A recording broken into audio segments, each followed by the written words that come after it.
topics and opinions expressed in the following show are solely those of the host and their guests and not those of W4CY Radio, its employees, or affiliates. We make no recommendations or endorsements for radio show programs, services, or products mentioned on air or on our web. No liability, explicit or implied, shall be extended to W4CY Radio or its employees or affiliates. Any questions or comments should be directed to those show hosts. Thank you for choosing W4CY Radio.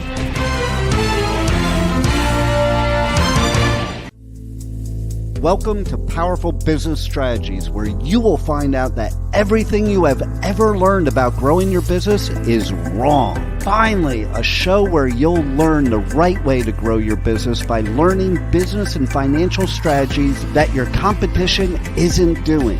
And now, here is your host, President of Next Step CFO, Michael Barbarita. And joining Michael for today's show as an executive moderator is Chucky Obia.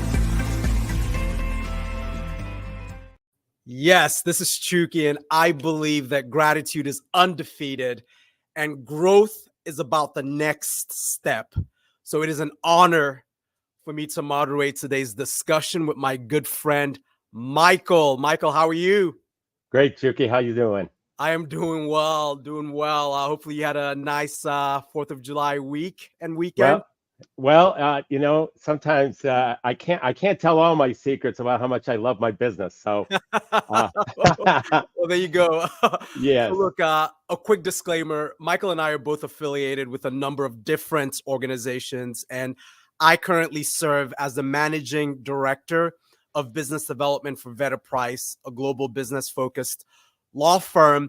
In addition to that, I collaborate with Michael to moderate business roundtables really across the country. And then we document the insights that we get from those business roundtables. And we've actually pulled a number of those insights into our book, Powerful Business Strategies. So same name as the show. Now, please note that the views expressed on this show are our personal views based on our successful experiences. And my mission today as your fearless moderator is to ask the right questions to help you and help me, candidly, learn the best business strategies that the competition isn't doing. So with that, I'll turn it over to Michael. Thank you, Chucky. So my name is Michael Barbarita. I'm the president of Next Step CFO. And Next Step CFO is a fractional CFO and strategic implementation firm. And our vision is to ensure overwhelmed business owners achieve the time freedom and consistent profits to build a legacy and the life they desire. Our mission is to empower small business owners to earn multiple six figures in profit and income and build seven figures in business value. And this show, Powerful Business Strategies, and our book of the same name, is a step toward accomplishing that vision and mission. So with that, I'd like to turn it back over to my co-author and moderator for the show, Chucky Obia. Yes. So Michael, it's interesting. And you mentioned legacy, and I really love your reference to legacy, and even just thinking of the name of the business, Next Step CFO. Legacy is about that next step, taking that next step. And one of the ways that we've organized these episodes is to have an impactful story that we share, and then we connect that story to a strategy. So in our first episode, we had started to talk through just this incredible story, Michael, of your career trajectory to what led you to establish the business at Next Step CFO, and candidly, some of the victories that you've had, some of the vulnerabilities that you've had. So I was just really inspired by that. And folks, because we've got a number of people listening on this, look, if you've not checked out that first episode, I would highly recommend you check that out. Michael put together a really inspirational story just as part of his business background. Now, we talked about the conversion formula, right? The conversion equation. And a big part of that, Michael, if you recall, I mean, we got into a really good discussion and we didn't get through all the points that we wanted to get through. So let's complete that discussion. And then, Michael, there's a piece of that conversion equation that I want to ask you some questions on as it relates to how business owners can make compelling offers in the way that the competition isn't doing.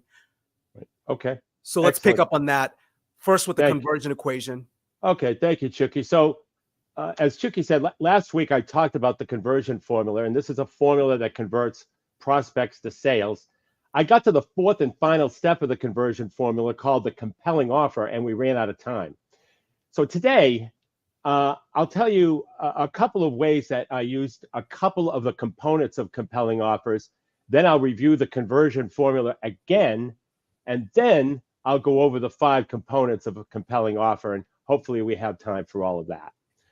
So my first business was a specialty retail business, and we grew the company from 2.5 million to 8 million in 5 years. Wow. Now, yeah, a contributing factor to that growth was a strategy called a risk reversal, where the seller in the transaction takes all or most of the risk.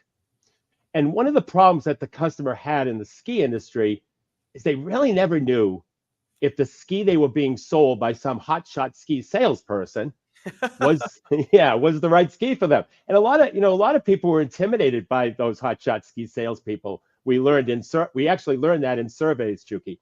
They come across really slick with their their ski lingo, and it's very intimidating to a prospect. Yeah, amazing. Remarkable. So you said ski lingo. There's a whole dictionary and encyclopedia of ski terminology. I wish I knew it. I'm not a hotshot ski salesperson. So we implemented what we called a ski guarantee, where we let the customer ski the ski 3 times. If it wasn't right for them, they could take it back and would refit them with a brand new pair. Now, Chucky, just so you understand, when a pair of bindings goes on a pair of skis, it depreciates substantially. Not to mention, it depreciates even more when it gets skied on. Ah. Yeah. So my employees and managers thought I was nuts. Yeah, but I knew that no competitors would actually do it. So and since the prospect was pretty intimidated by that hotshot lingo, they really never knew until they got up to a mountain whether the ski was right for them. So we implemented this, and we sold 8,000 pair of skis the first year we implemented it. That was a 25% increase, and only 8 came back. The next year, remarkable. Yeah. Wow. Next year, 11,000 pair, and only 14 came back. It's testament to the fact that customers love to buy. They just don't want to be sold. That's true. Because as long as they had that assurance that they could ski the ski and determine on their own whether it was right for them, they weren't looking to put one over on the store. 8,000 pair of skis, 8 came back. 11,000 pair of skis, 14 came back. That's 1%, I believe, or less. It's just a testament to the fact that customers love to buy. They just don't like to be sold. It's interesting. And Michael, look, you and I, we've both been in business a while. Certainly, you've got quite a bit of experience. I'm fascinated by how much emotion is involved with buying decisions. Even just to pick up on that comment about how people don't like to be sold to, right? They feel like salespeople are pushy, or when they have a bad sales experience, it's always described in kind of an emotional way when they have a bad sales experience. And then when they have a good sales experience, it's also described in an emotional way, right? It seems like buying decisions really revolve around emotions. Yeah, there's no question about it. And when we get to the conversion formula, because I do have one more story about another component of the compelling offer. But yeah, when we get to the conversion formula, we'll see how we can actually get into the mind of the prospect based on 2 emotional issues. Brilliant. And so we'll get to that. But another contributing factor to the growth of our ski business was a strategy called packaging and bundling. Ah. Yeah, everybody in the ski business, everybody packaged skis, bindings, and poles. And when I say everybody, I mean I don't know if there was a store or a ski chain in America that didn't package skis, bindings, and poles. And I'm pretty sure, though I'm not up on it, I still think that's the case today. Well, we also did. Okay. But we also package clothing. Why? Ah. Yeah. Okay, so I want to pinpoint this. So you folks were doing a lot of what the competition was doing in just having kind of the ski package, right? Right. But then if I understand what you're saying correctly, Michael, it seems like you introduced this new kind of bundle that the competition was not doing. Correct. That's Please right. Tell me a little bit about that and maybe even some of the resistance that you may have gotten with that. Okay, sure. So we also packaged skis, but we decided that packaging is a part of a compelling offer, and so we packaged clothing, and we packaged a parka, a ski pant, a sweater, and a hat, packaged up for $99.95. And Chucky, we sold out every single time. Wow. Every single time. And the management was against it because, well, they felt it was an inventory nightmare. Yeah.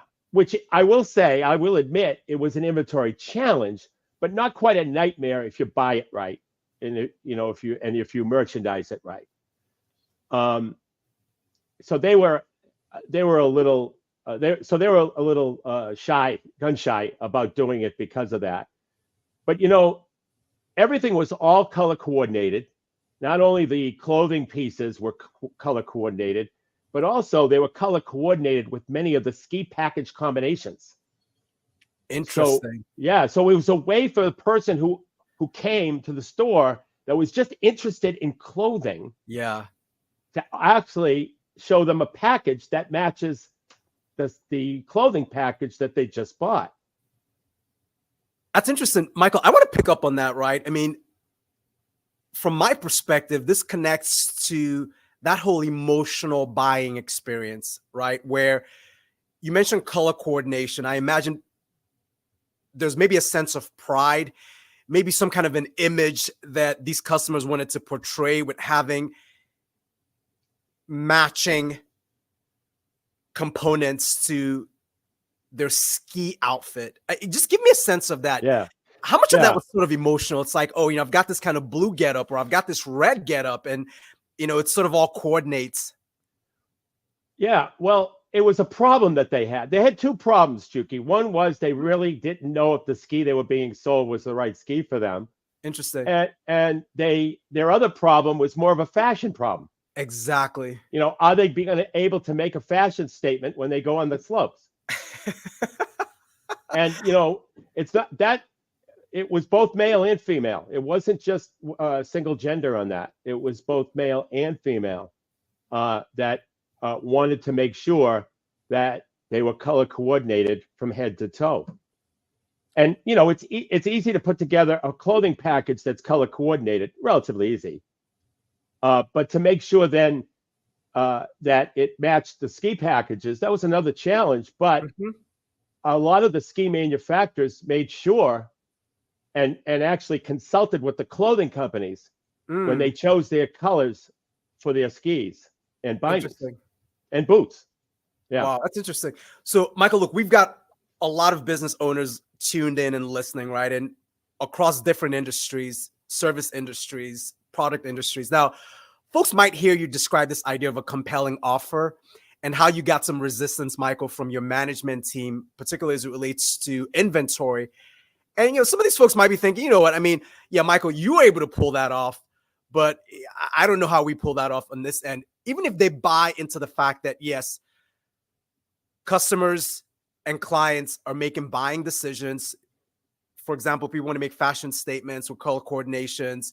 People want good deals with the bundle packages, but there's no way that I could get through my management team on that. There's just no way that I could do that in my business. What would be your response to those business owners?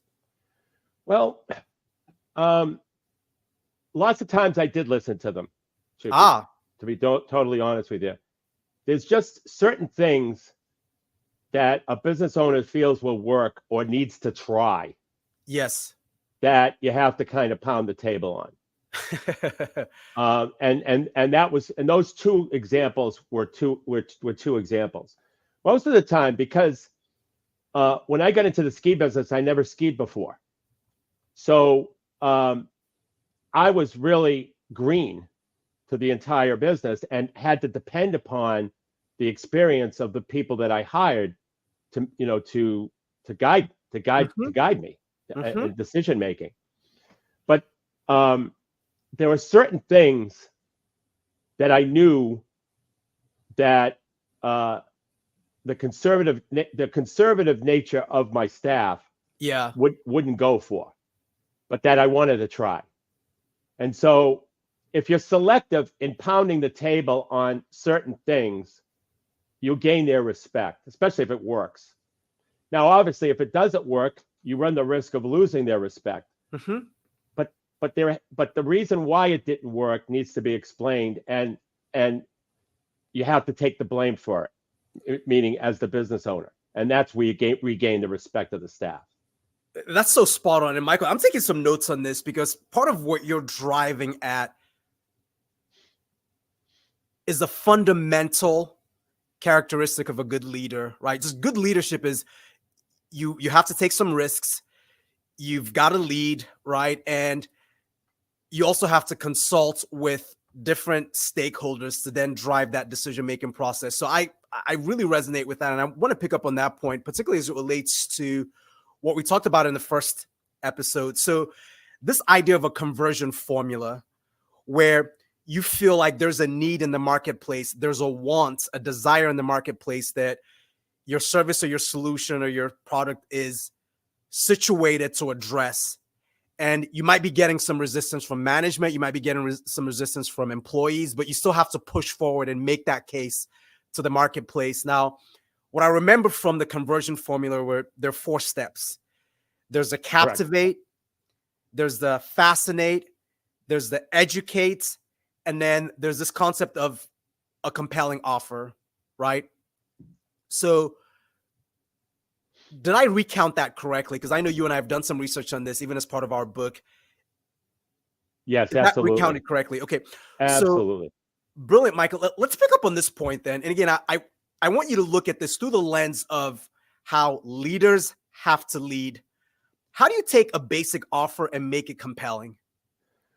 Okay, so, well, Chucky, what I'd like to do first is go through the conversion formula leading to the offer and then talk about the compelling offer. So absolutely, would love that. Yeah.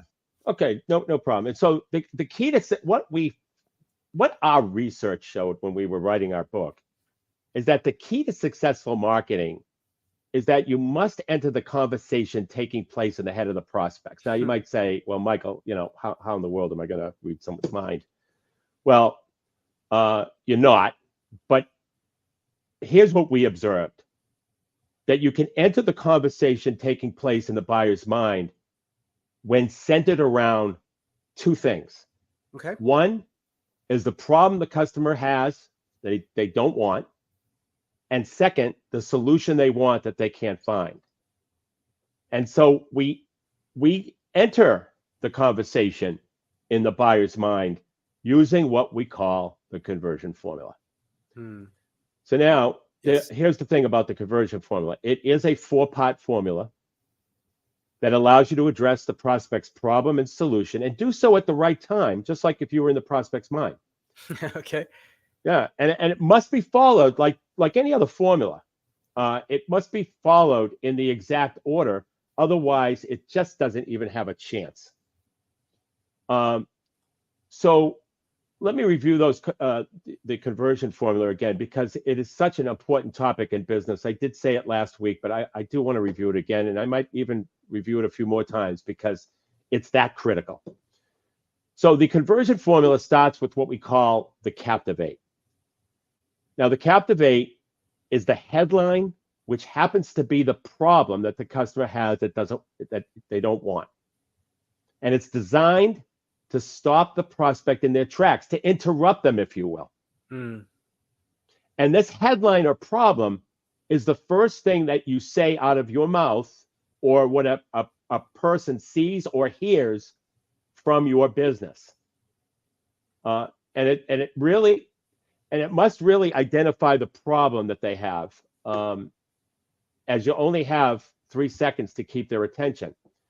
So what I mean by that is, I think I gave this example last week about the painter. A painting company can't say that the problem their customer has is they can't pick the right color paint, because any painter can help you pick the right color paint. But what you've got to do is identify the problem that the prospect has.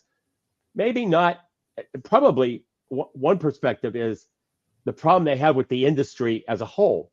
Yeah. Like, yeah, like, I don't know, they go in with dirty feet.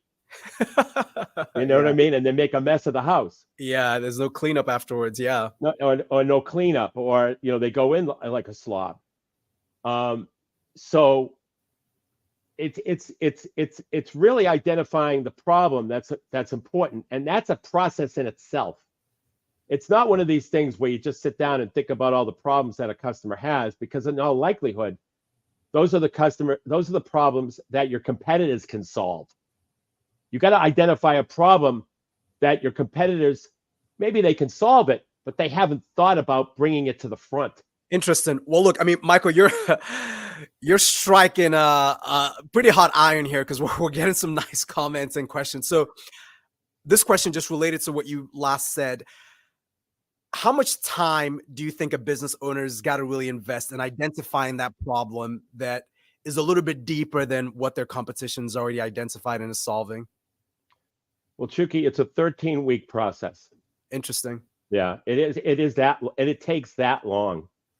And sometimes, depending upon the industry, it could take a little longer than that. It could take 16, 17, 18 weeks. Very rarely does it take 10 or 11, but it can. So anywhere between 10 and 16, 17 weeks, because there's a process that you have to go through in order to identify that problem, and that unique problem, and that problem that you can solve. Because there might need to be some operational changes that you have to make in order to solve that problem. Oh, I see. Huh. Yeah. Interesting. Yeah. But obviously, if those operational problems can't be made, then you have to focus on a different problem. But there's a lot that goes into identifying the problem. Okay. There's a lot that goes into identifying the solution. Yeah. Yeah. And so those are the things that take most of the time of the 13 weeks. And then the second step is, now that you've interrupted the prospect with the problem, we have to keep their attention, and we have to engage them with a subheadline or the second thing they see, which happens to be the solution to their problem that they can't find. Okay. And this is how you enter the conversation that the prospects are having in their minds. It's the captivate and fascinate.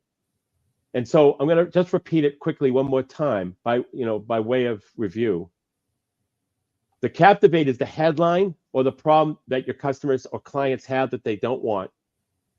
The fascinate is the subheadline or the solution they're looking for that they can't find.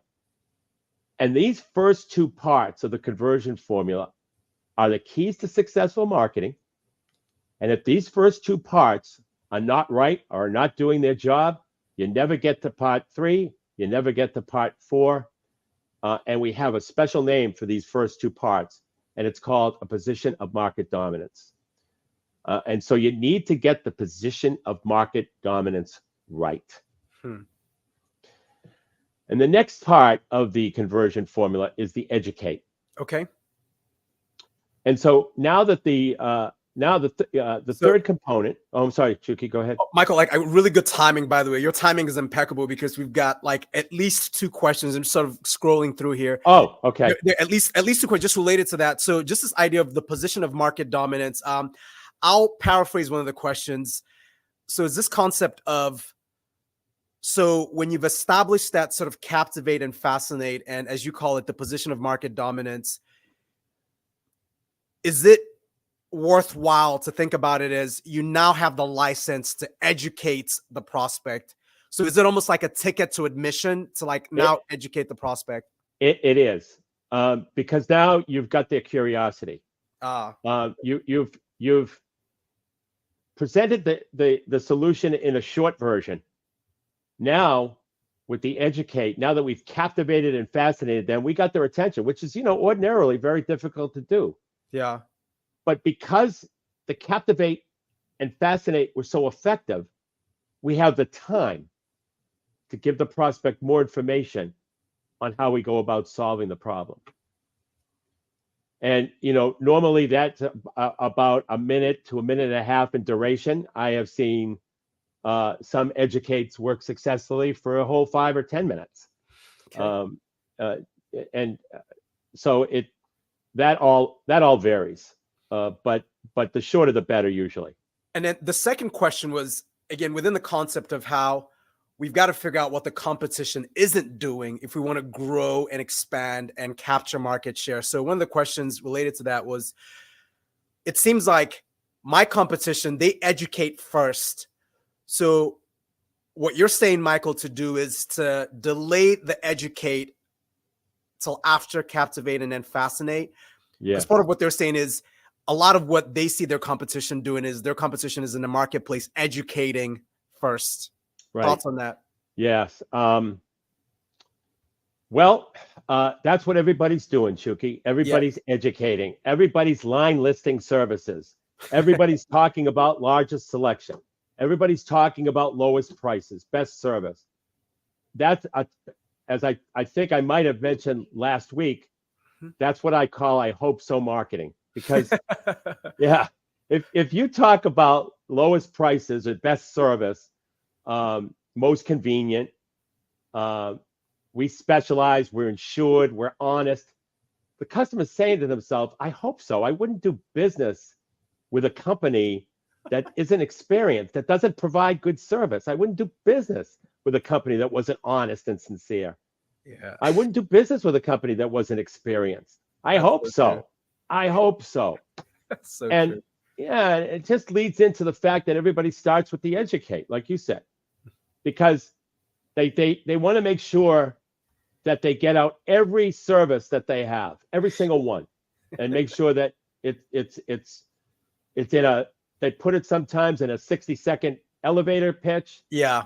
And line list everything like they're gonna be missing something, where it's not addressing the customer's problem at all. It's the educate component, and you can't start there.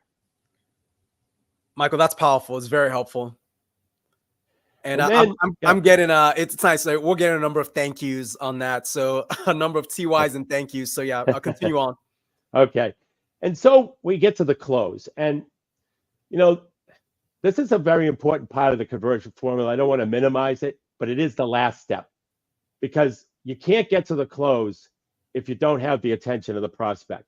And that's what the captivate and the fascinate does, along with the educate.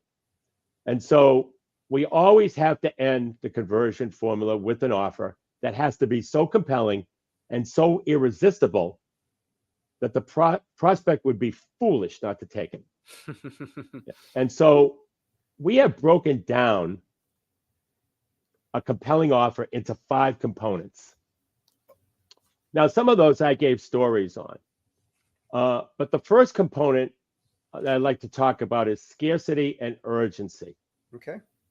Now, and by the way, it's important to note that I'm going to outline 5 components of a compelling offer. Mm-hmm. It's important that your offer has at least one of these. Interesting. But it's better if it has more than one. It makes it really compelling if it has more than one of what I'm about to talk about. Okay. And Michael, please hold that thought. And I want to pinpoint that point specifically. So it seems like for the offer to be compelling, it's got to have at least one of these 5 ingredients that you'll share with us. One or more. Yep. And the best practice is to have more than one.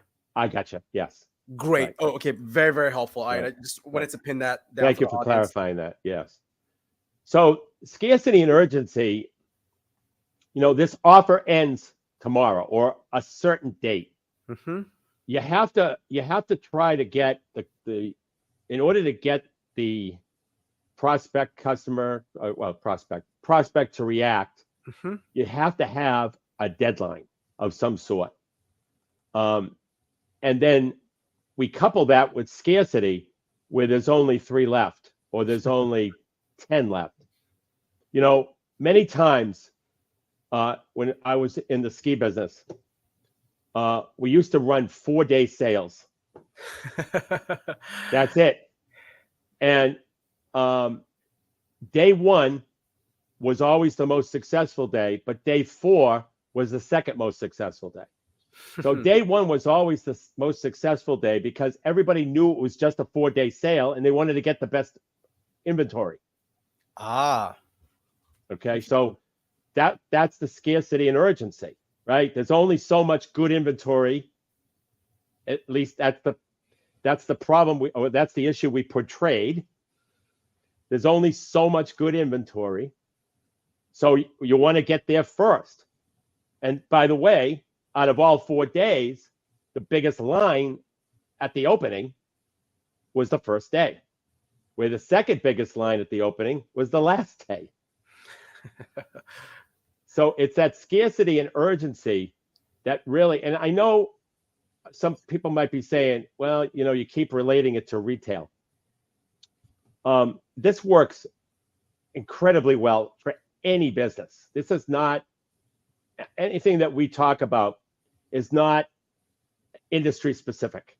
Yeah, it's so not industry agnostic, right? So it cuts Right. across multiple industries. And by the way, that's both products and services, online, offline. That's correct. Okay. That's correct. Yep. And it's services too, like you said. Yeah, absolutely. It works the same way. So so having a deadline for when the offer ends, and then having scarcity. And the reason why the last day worked so well is that was it. Yeah. And we used to promote that real heavily, that this is it. It's all over. There's no more deals. It ends on Sunday. And that's what we did. We went from Thursday to Sunday. And it created incredible urgency. There were sales that we would do $1 million in 4 days. It created that much urgency. So scarcity and urgency is a very, very powerful component of a compelling offer. The second one that's very powerful, the second component, is the risk reversal, where the seller in the transaction takes all or most of the risk. Just like the ski business example. We took all the risk when we said ski the ski 3 times.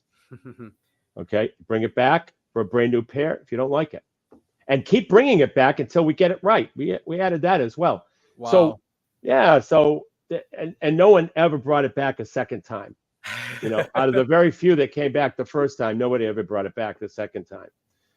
So the risk reversal, now risk reversals can also come in the form of guarantees, whether it's a 5-year guarantee that you might have if you're in the construction industry, or some type of performance guarantee. Yeah. So a couple questions from the audience related to this. Yep. With a satisfaction guarantee, so folks are saying they see businesses use 100% satisfaction guarantee. Does that relate to this risk reversal concept or not? Absolutely. Great. Absolutely. Now, the thing about 100% satisfaction guarantee is a lot of people use it. So it's still good. It's still a risk reversal, but it's a little overused, and consumers, unless you're specific as to what satisfaction means, then the customer has a tendency to overlook it. That's really interesting. Now, would it be a really good occasion for a business owner to combine that 100% satisfaction guarantee, Michael, with something else that is another ingredient of a compelling offer? Yes. Okay. So you could, well, one of the things we did, hear me out. So we had on our 4-day sales, we had scarcity, right? Lack of inventory if you don't react. Yep. Urgency, just 4 days. A risk reversal, where you ski the ski 3 times, you don't like it, bring it back for a brand new pair. Yeah. And then we had packaging and bundling. Right. Which is the third component of a compelling offer. Now, the packaging and bundling is when I gave the example of packaging the clothing. And so in one sale or one offer, we had scarcity and urgency, we had a risk reversal, and we had packaging and bundling. That's remarkable. And so we had three of the components of a compelling offer in one offer, and that can be very effective. And so in continuing on, another component of a compelling offer is adding low cost but high value to your product or service. Now, let me see if I can give you an example. This won't be in the ski business, but this example, I'm going to give you a couple of examples, actually. Great. So the first example is, let's say you sell popcorn in a bag for $5. Okay. Yeah. And let's say for packaging, you have an option to use a plastic reusable container Okay. to hold the popcorn instead of the bag. And it costs $1 more. Now, in all likelihood, the perceived value of the plastic packaging will likely allow you to increase the retail sales price of the popcorn to $7 because of the perceived value.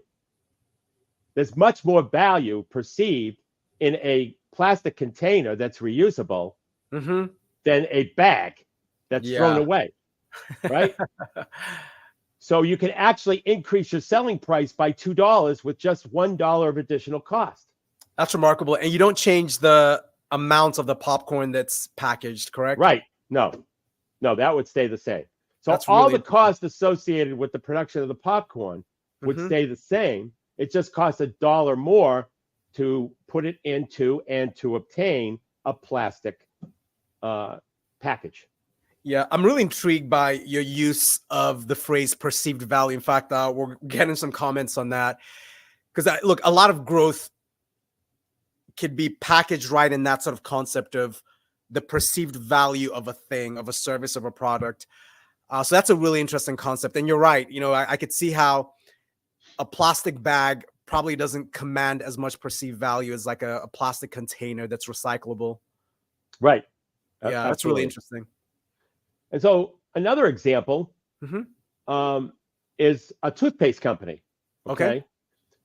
They would put a QR code on their tube of toothpaste, not on the outside packaging, but in a tube of toothpaste that leads to a video that shows people 4 areas inside their mouth.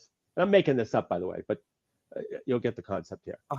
That leads to a video that shows 4 areas inside their mouth that are neglected, that are most neglected while brushing their teeth, and the best way to brush those areas.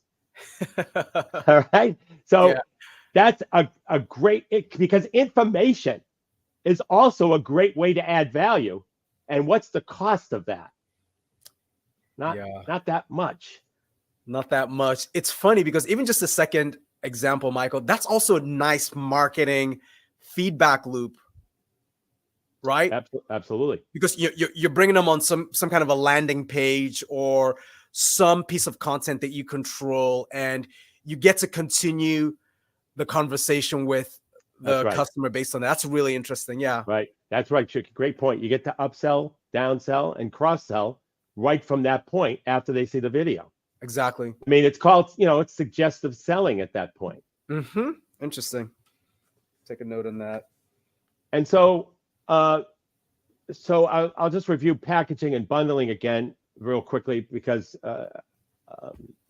just to cover that point. And by the way, so we've covered 4 areas right now of a compelling offer, and I gave an example of where we use 3 of them in one offer. Correct.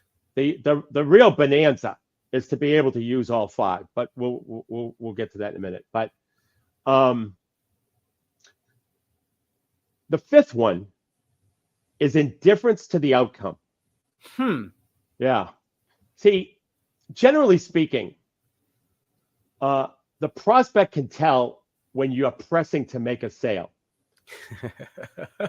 They just can. I don't know. Sometimes it's body language. Sometimes it's your words. Yeah. Sometimes it's your level of too much excitement. Michael, I heard someone in my professional network call that commission breath, sales commission breath, right? They want to make the sale, and you could smell that they really want to make that sale, and they don't care about the value to you or the ability to have that address a problem that you have, right? It's really interesting. So yeah, now continue on. I'm really fascinated by this point of indifference to the outcome. Yeah. So basically, they can feel that you're pressing, that their problem isn't on your mind. Your problem is on your mind. So by being indifferent to the outcome, and I'm going to give you a quick example of what I mean by that. But by being indifferent, it puts you and the prospect on the same side of the table. Along with, and one strategy is really getting to know the person in terms of their inspiration, goals, and objectives. That really helps with this process. If you could talk with if you're doing a one-to-one sales presentation, getting to know the person's true inspirations. Yes. Really understanding what their number one goal is. Yeah. And their objectives really helps with that process. Great. So it's interesting. I mean, Michael, we just got a comment about the educate that I think relates to what you're saying. So is the educate a two-way street? So how would you get that number one goal and that kind of insight on what really drives a prospect? Can you do that through the educate, where you're having a back and forth conversation? So they're educating you and you're educating them. I mean, what's sort of your impression of that? Well, I'm glad you brought this up, because the sales presentation is the educate in the conversion formula. Interesting. The sales presentation is actually the educate. That's really interesting. Because you've already captivated and fascinated them to get into your sales process. So now it's the educate. And so the selling process is actually the educate, but it's also the offer. Yeah. So the sales process is the last, the sales presentation, if you will, as the last two components of the conversion formula. It's really interesting. And that's why we're saying indifference to the outcome is one of those components to make the offer compelling, because you have the prospect's problem, your concern, and the way you portray that your concern is the prospect's problem that you want to solve. Whatever that is, it could be their number one goal. It could be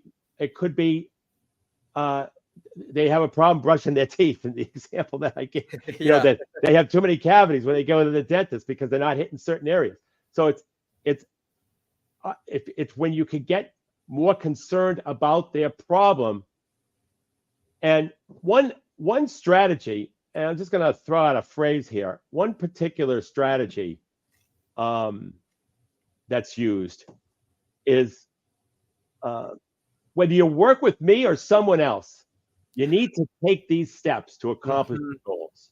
So whether you work with me or someone else, that's indifference. Yeah. Right? It's a powerful phrase. And that's what I mean by indifference to the outcome. So in review again, the four components of a compelling offer, where we left off last week, is scarcity and urgency, risk reversal, adding low cost but high value to your product, or I should say adding low or no cost but high value to your product or service. Also packaging and bundling. And then finally, that indifference to the outcome, where the prospect is convinced that you have their well-being in mind and not yours. Yeah. And that's yes. And so, and one of the things too, Chucky, as we have about 6 minutes left, one of the things I wanted to get back to on that packaging and bundling story that I had. Yep. What was interesting in the aftermath of that, okay, is that one of our competitors, people, told one of our salespeople that people were going into that competitor's store looking for a clothing package. And when they said they didn't have it, they'd walk out. Wow. And that's what I mean about doing what your competition isn't doing. It's developing that creativity. So that compelling offer of packaging and bundling and the way that we package clothing was not offered by the competitors yet. And so, because people always comparison shop. Yes. I always said, Chucky, that if I ever added another store to the store, we had 5 stores, but if I ever added a store to the stores we had, it would be right across the street from the store we have, because with a different name, because then people will be able to comparison shop. They're gonna go in there. You know what I mean? They're gonna go in there. So, but anyway, when you really have a compelling offer when the competition isn't doing it, and the competition actually feels the impact. You know what this reminds me of? It makes more sense than why you refer to this as the position of market dominance, right? Even just given the example that you shared, Michael, where you've created something, an experience, a product, or service that's so compelling, where your competition, right, your competitors, they're getting the pressure of that, right? So people are walking in and saying, hey, why are you not doing things like Michael's doing it, right? Or, it's just really, really interesting. Yeah. And where are your clothing packages? Where are clothing packages? I mean, and in some ways, like, you now dominate the marketplace, given the fact that you've introduced this great sort of creation where you've now sensitized customers and prospects and clients, like, ask for that, right? Right. That's right. really, really interesting. It's, what it reminds me of a little bit, Michael? It reminds me of this phrase, creation over competition. Right? Yeah. One of the ways that you can outcompete is, you create, and it seems like that's part of the principle that's at play here. Now, I'm fascinated by this story. And Michael, give us a sense. So any other loose ends that you want to tie together on this? Yeah. So it seems like this had a real big impact on the business. Well, I want to talk about what we're going to talk about next time. And Great. I want to touch upon what's called the buyer's journey. And this is something that a lot of business owners, they understand it conceptually, but when it comes time to really understand it enough to implement strategies around it, they're not into that. And it's centered around the fact that only 1 to 3% of any market in any industry is ready to buy today, is ready to buy now. And so all of the competitors in your marketplace are desperately going after that 1 to 3% of the marketplace, 1 to 3%, where what we're going to talk about next week is something called the buyer's journey, where the 97 to 99% of the prospects reside, and how we go about capturing those prospects. So that I would like to, definitely talk about that next week, and talk about how people aren't following up. They're just not following up. Yeah, it's funny. I mean, Michael, you really struck a chord. I'm getting some comments, and there's some folks providing feedback like, can we have another hour where you talk about that now? Folks, you'll have to wait till the next episode, and that's next Monday. Yes. Well, let me say this. As we sign off today, to get a copy of the book, Powerful Business Strategy, simply go to our website, www.nextstepcfo.net. It's totally complimentary. And until next Monday at noon Eastern Time, for Chucky Obio, my name is Michael Barbarita. And remember, don't keep doing what your competition is doing. Yes.